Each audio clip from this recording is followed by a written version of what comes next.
बिस्मिल्लाहिर्रहमानिर्रहीम। 9th class. आज हम चैप्टर 7 में प्रेशर का टॉपिक डिस्कस करेंगे। प्रेशर की डेफिनेशन समझाने से पहले आपको जनरल एग्जांपल्स की मदद से बताता हूँ कि प्रेशर होता क्या है। Press a pencil from its ends between the palms. अपने हाथ की हथेलियों के दरमियान में क्या करें, पेंसिल को प्रेस करें तो क्या होता है, the palm pressing the tips feels much pain than the palm pressing the blunt end. जिस साइड पे पेंसिल की टिप होगी, नोक होगी, वहाँ पे पेन ज़्यादा होती है हमें बजाय इसके कि दूसरे एंड से। यानी कि पेंसिल की जिस साइड पे नोक है उस साइड पे हमें दर्द ज़्यादा होता है दूसरे एंड की निस्बत। नेक्स्ट एग्जांपल देखते हैं। We can push a drawing pin into a wooden board by pressing it by our thumb. It is because the force we apply on the drawing pin is confined just at a very small area under the sharp tip. क्या कहा जा रहा है कि हम क्या कर सकते हैं, जो बोर्ड होता है हमारे पास, इस पे हम ड्राइंग पिन को थंब से प्रेस करके लगा देते हैं।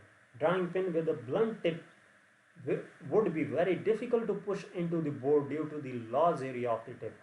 अब अगर हमारे पास वो ड्राइंग पिन इस तरह की है कि उसकी नोक प्रॉपर बनी हुई है, वो ठीक है, तो हम इजीली इसको इंसर्ट कर देते हैं बोर्ड में। लेकिन अगर इसकी नोक ख़राब हो जाए, मतलब क्या हो चुका है कि ये आगे से बारीक नहीं रही, मोटी हो गई है, तो तब इसको बोर्ड के अंदर इंसर्ट करना मुश्किल होता है। क्यों होता है? ये सब प्रेशर की रीज़न है। प्रेशर है क्या? In these examples, we find that the effectiveness of a small force is increased if the effective area of the force is reduced. यानी कि effective area, वो एरिया जिस पे फोर्स अप्लाई हो रही है, वो अगर कम हो तो क्या होता है कि फोर्स भी हमें थोड़ी लगानी पड़ती है। The area of tip of pencil or that of the nail is very small and has increases the effectiveness of the force. जो एरिया था किसका? टिप ऑफ द पेंसिल का या किसका? नेल का, बहुत कम था।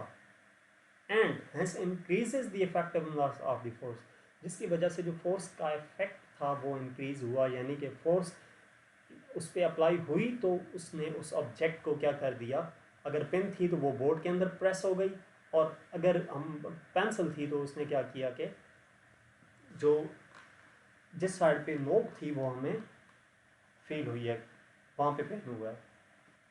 The quantity that depends upon the force and increases with decrease in the area on which force is acting is called pressure.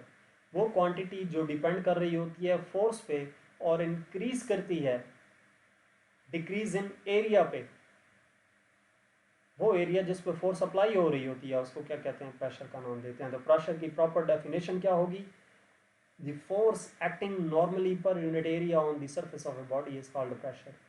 कि फोर्स एक्ट कर रही है पर यूनिट एरिया किसी भी सरफेस पे, उसको हम क्या नाम देंगे?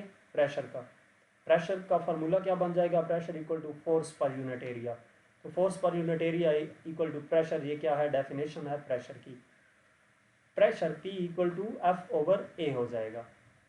फोर्स को एफ से रिप्रेजेंट किया, एरिया को ए से, और प्रेशर को कैपिटल P से लिखा जाता है।